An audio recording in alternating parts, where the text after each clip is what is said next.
Hey, how you guys doing? We're gonna try this again. Doing, this YouTube thing. It really takes a lot of my time, and I don't really have a lot of that. But we're gonna try this again and see where we can go with it. So we have, you see my shop's a little bit of a mess right now, but that's okay. We're in a process of building a bunch of shelving and storage solutions for the shop. So that is going to be an issue that does get taken care of. Meanwhile, we have a lot of projects going on. So over here we have two different cutting boards that we're working on.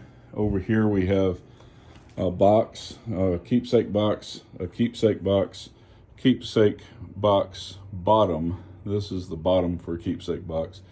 And here we have a slab that I started cutting down a long time ago, and haven't done much else with. It's a pretty narrow tree, really, but we're going to be cutting another bottom out of this, or a top, whatever.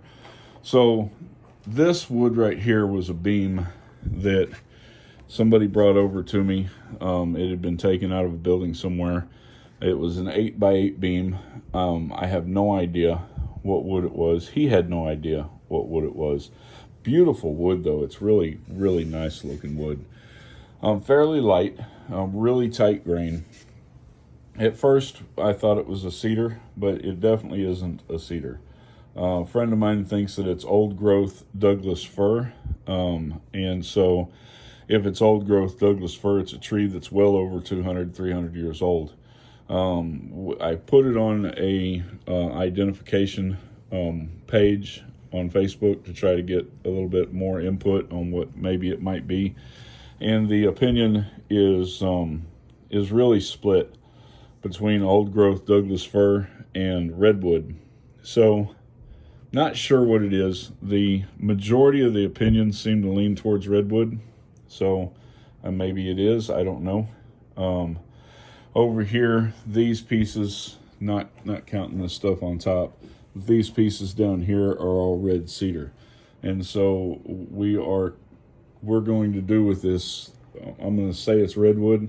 We're going to go with this redwood or Douglas fir, whatever it is, box, and we're going to put a red cedar bottom on it because it seems to complement really well. And we may put red cedar on the top also. I have not decided yet. I'm still in the air about that. The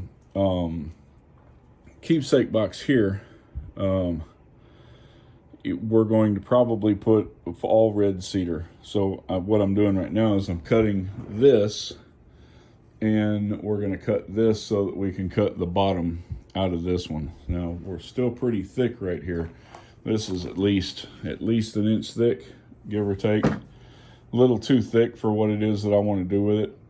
So what we're going to do is we're going to cut this down into about 3.5 inch wide, about 3.5 inches wide, give or take, somewhere in there.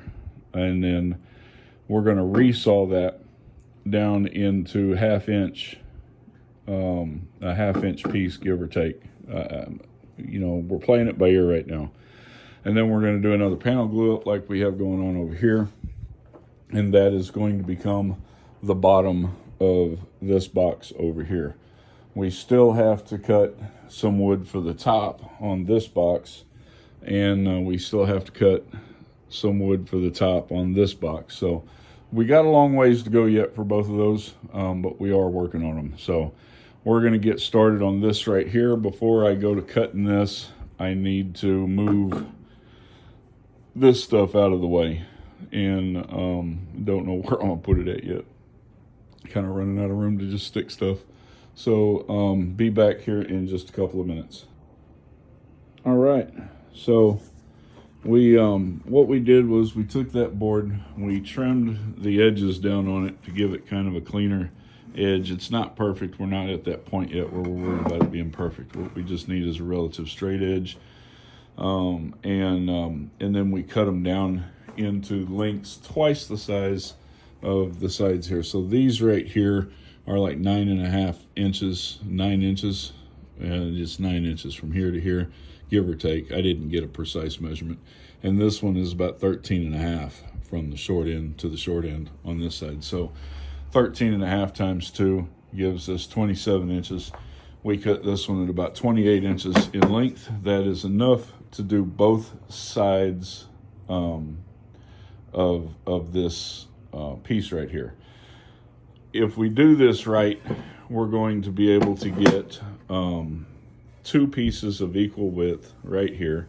And so what we'll do is we'll mark the center piece of this, and then because we have a kerf in the blade, we're going to set that mark directly in the center of the kerf of the blade.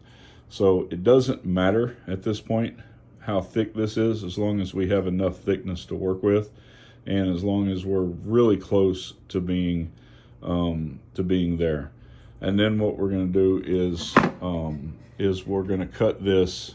We're going to resaw this, and then once we have this resawn, then we're going to cut it down to length and glue it together. And this should give us the top and the bottom, all right, if we're lucky. All right, this piece we're going to use over here for this one, because these boxes are relatively the same size, pretty close. And we're going to do the same thing here for the top of this box. So let's see what we get out of this. Now, I'm not videoing the whole cutting process because my shop just isn't set up for that. So I'll try to give you step by step and show you in the middle of it. This isn't really a how-to video. It's more of the process in me building this. You know, it's not necessarily, you could follow those instructions and you could probably do it yourself. I'm not trying to show you how to do it. I'm just trying to show you that I did it, I guess. You know, take that for what it's worth. All right, so what we did is we measured this, and what we got is that this is 1/16 of an inch over 1 inch in width. So we figured the halfway point. We used the marking gauge, and let's see here. And we do this. We mark the halfway point. If this is correct, the marking gauge should connect in that line on both sides. If it's not, then what we'll do is we'll do another line on this side, and that'll be where our center point is. So give me 1 second. All right, we run the second line down the other side. They're so close to being matched up that we're going to call it. And now what we need to do is set our blade distance, or fence distance, from the blade. So be back in just a second. All right, the distance from the fence is set. There's really not a lot to play with in there. Because cedar is such a soft wood, I don't have to take multiple passes at it. But what I'm going to do is I'm going to leave the blade at about where it is right now. If you were doing a hardwood, you wouldn't want to eat that much blade into it at one time. But being as soft as this is, it'll cut through easy enough that we can do that. And then what we'll do is we'll flip it. So we're going to run it through one time this way. We're going to flip it, keeping that same side against the fence. We're going to run it through a second time this way. Then we're going to raise the blade all the way up and run it through again. Should cut all the way through everything at that point. So be right back. Okay, we do have that board sawed in half. It is resawn. This is what you call a book matched board. So you'll see that the grain is perfectly parallel on both sides. There is a slight ridge right here. Very, very, very small. Maybe I don't know, just enough to catch. And that's okay. We'll leave it like that for right now. We will run this through the planer to clean it up a little bit, and at that point we'll get that kind of perfect consistency there. And then we're going to do the glue up on it, and once we do the glue up on it, we'll run it through the planer one more time just to make sure it's nice and smooth. You can see here that there is a little bit of a gap right here. So I told you before when we edged this that it wasn't perfect. We weren't at that point where we needed to get quite perfect yet. Well, now we're kind of at that point. So we're going to clean those edges up, and there's a couple ways we can do it. One, we could run it through the joiner over there, but my joiner's got dull blades, I have new blades for it, but I haven't had time to put them in yet. And running dull blades over cedar is not a good idea because cedar does tear very easily. So what we're going to do is we're just going to joint that on the table saw. It's easy to do, no big deal, and we'll get her done and get her out of there here pretty soon. When you don't have perfectly aligned edges on the table saw, then let me move this stuff here out of the way. Then one of the easiest ways to accomplish this is to take a, there, it didn't move, is to take a straight edge. In this case, we'll use a 24-inch level. We know that level is going to be straight. Then you're going to take this, right, you're going to run it up next to the level, right, just like so. You'll set your blade. All right, so we can look at the blade right now. We can see there's a little gap right here, right? And the thing is, there's also a gap right here, and there's a gap here. And the thing is those gaps are really small. I could probably do this without using the level, and it would probably come out okay. But we know the level's straight on the fence, and as long as these two pieces move at the same point, then we know this is going to get a true reference to edge on this side. And then once we have this side referenced, we can get rid of this. We can flip it around, use this side to clean up this side. We're good to go.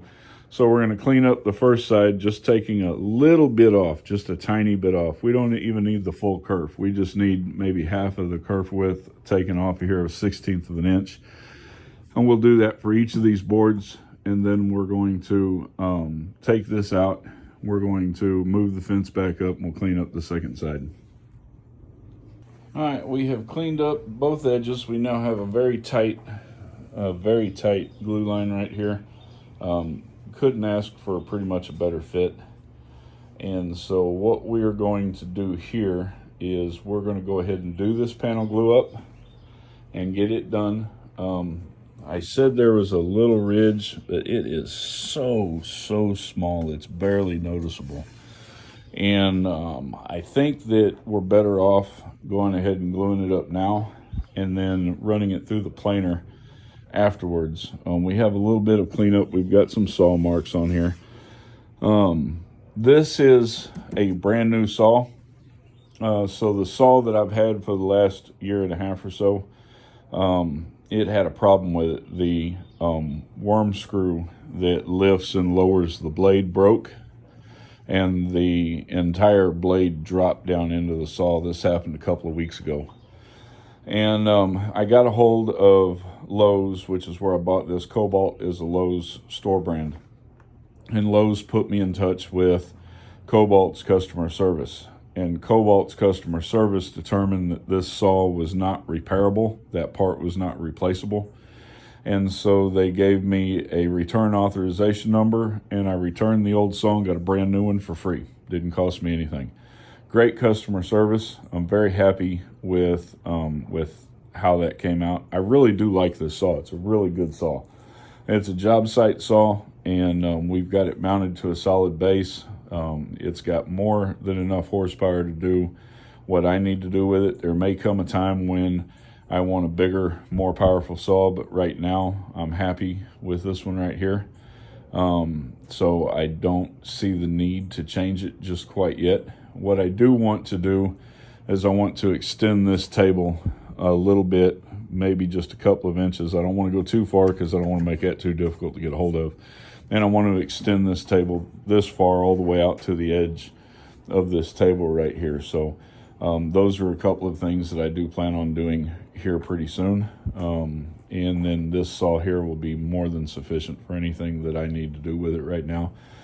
Somewhere down the road, when we get our business established enough that we get a brick and mortar business, which we're working towards, and I can go down to only having one full-time job instead of working two full-time jobs, we will probably replace this for a bigger cabinet saw. But until that time, this is doing a really good job. I'm really happy with it. So we're going to go ahead and take this glue up. We're going to move it out of the way. set it somewhere. I'm running out of places to set stuff. We're going to go ahead and get this panel glue up done, get it taken care of so that we can get these boxes out of here. This will more than likely, let me get a measurement here, as I haven't measured it. This will more than likely suffice for the top and bottom on this. I'm not 100%. Let's see. Yeah, we're at 9.5, and right here from inside to inside we're at about 8 3/8. So I'll need a little bit of an overhang here, about half of the distance of this thickness of that piece. So probably 1 inch on both sides, not quite 1 inch on both sides. Let's see, I'm sorry, maybe a 1/2 inch on both sides, maybe not quite that much. And so we would need about 9.5 total. We're sitting at exactly 9.5 in width right now. So 9.5 would be the maximum that I would need. So it looks like this will be able to work as the top and bottom for the new panel, which means I don't necessarily need to resaw this one, right? Because if this one works, no, I am going to have to resaw this one because I need both pieces. This one should be able to work for the top and bottom on this one here. So anyway, let me check that. This one is maybe a little bit bigger, so I may need a little bit more. Yeah, we're 10.5 on this one. So we're 10.5 on this one. We'll need at least 11, maybe 11.5 inches wide. So we're going to need to cut another board for this one right here, so we can resaw this one. We'll resaw this one. We'll cut another piece to add to it. I actually have the rest of this board is over here, and this is more than enough. So we'll resaw this one also, and we'll glue that panel together, and that'll give us the top for this board right here. This will be red cedar and either redwood or Douglas fir. Not sure what it is. So anyway, thank you guys for watching, and you know, we'll come back and post some pictures on our Facebook page of the finished box. If anybody has any interest in seeing either of these finished boxes, let me know, and maybe we'll do another video a little bit later where we show the finished product. So let me know what you think, right? And we'll catch you later on. Y'all take care. Peace out.